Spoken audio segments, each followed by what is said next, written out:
I am doctor Bushra. आज मैं आपको एक बहुत ज़्यादा इंटरेस्टिंग एक्सरसाइज के बारे में बताने लगी हूँ। नमाज is one of the best exercise. नमाज के अंदर डिफरेंट पोजीशंस होती हैं, हमारे मसल्स को, हमारे टेंडन्स को, हमारे लिगामेंट्स को वो रिलैक्स कर रही होती हैं। कुछ लोग होते हैं कि वो नी पेन की वजह से या बैक पेन की वजह से नमाज पढ़ना छोड़ देते हैं कि वो मतलब उनकी पेन ज़्यादा हो जाएगी अगर वो नमाज पढ़ेंगे तो, लेकिन ऐसा नहीं है, ये सिर्फ एक मिथ है। नमाज जो है हमारे मसल्स को बहुत ज़्यादा रिलैक्स कर रही होती है, हमारे जॉइंट्स को रिलैक्स कर रही होती है, हमारी डिफरेंट पोजीशंस में हमारा मेटाबॉलिज्म, ना सिर्फ हमारा मेटाबॉलिज्म इंक्रीज कर रहा होता है बल्कि हमारी जो कार्डिक पोजीशन होती है, हमारा कार्डिक हार्ट रेट होता है, वो सब कुछ जो है वो नॉर्मलाइज रहता है। 5 दफ़ा जब हम दिन नमाज अदा करते हैं तो हमें किसी भी तरह की एक्सरसाइज की, एक्स्ट्रा एक्सरसाइज की ज़रूरत नहीं रहती, क्योंकि इसमें हर तरह की हमारी एक्सरसाइज इंक्लूड हो जाती है। हमारे शोल्डर्स की, हमारी नी की, हमारे बैक पेन की, हर तरह की एक्सरसाइज इसमें इंक्लूड होती है। जब हम 5 मरतबा दिन में ये नमाज अदा करेंगे तो हमें किसी तरह की भी ना मुश्किल नहीं आएगी।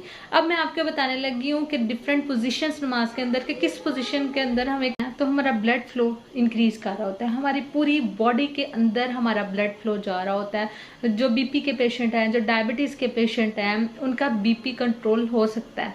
जब हम खड़े होते हैं हमारा पूरी बॉडी के अंदर ब्लड सर्कुलेट कर रहा होता है, और जब हम अल्लाह अकबर कहते हैं, जब हम रफ़े दैन करते हैं तो हमारे ये जो मसल्स हैं, हमारे ये जॉइंट्स हैं वो रिलैक्स कर रहे होते हैं, हमारे शोल्डर जॉइंट रिलैक्स कर रहा होता है।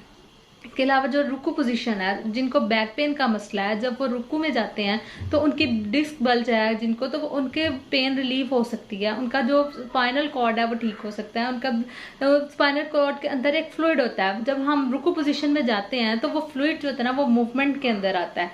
इसके अलावा जब हम बैठते हैं तशहद पोजीशन में, तशहद पोजीशन या दुजानो पोजीशन में जब हम बैठते हैं तो हमारे जो डाइजेशन है वो इंक्रीज कर रही होती है, हमारा मेटाबॉलिज्म इंक्रीज कर, तशहद पोजीशन के अंदर हमारा जो मेटाबॉलिज्म, लिवर का मेटाबॉलिज्म है वो इंक्रीज कर रहा होता है, जो गॉल ब्लैडर है वो रिलैक्स कर रहा होता है, उसकी मूवमेंट ज़्यादा हो रही होती हैं, हमारे स्पाइनल मूवमेंट्स होते हैं वो ईज में आ रही होती हैं। तब हर तरह की बीमारी का इलाज है इस नमाज के अंदर। जाते हैं जो स्ट्रेसफुल कंडीशन होती है या बहुत ज़्यादा जिनको स्ट्रेस होता है या जिनका बीपी बहुत ज़्यादा हाई रहता है, अगर वो लंबा सजदा करें तो उनका बीपी जो है ना वो कम हो सकता है, उनका अपर बॉडी का जो ब्लड फ्लो होता है ना वो भी इंक्रीज कर रहा होता है। रुकू पोजीशन में भी हमारी अपर बॉडी का ब्लड फ्लो इंक्रीज कर रहा होता है, और तशहद पोजीशन में हमारी लोअर बॉडी का ब्लड फ्लो इंक्रीज कर रहा होता है। जिसको कोई टेंशन हो, परेशानी हो, वो लंबा सजदा अदा करे।